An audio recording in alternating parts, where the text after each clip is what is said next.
Екі әтеш.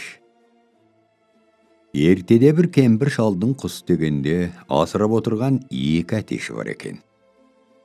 Қолдарына түскен жемдерін соларға беріп қағыпты. Күндердің бір күнінде кемпір құсына жем шашады.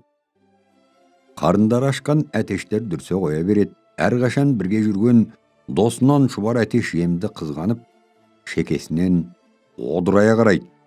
Шәркін мынаның бәрін жалғыз өзім жеп, тыңқия бір тойсам-ау дейді. Сөйтетті шұбар әтеш қасындағы сұр әтешті қайта-қайта шоқып, жем жегізбейді, мазасын алады.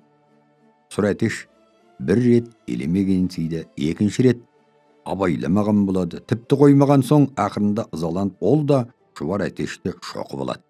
Осыдан соң екі әтеш жүндері үрпейісіп, бірімен бірі төбелесе кетеді. Екеуінің де үсті басы жұлым-жұлым болады. Бұлар өстіп қызылшеке болып жатқанда көршінің шүбейлері келіп, жемді түгін қалдырмай жеп кетеді.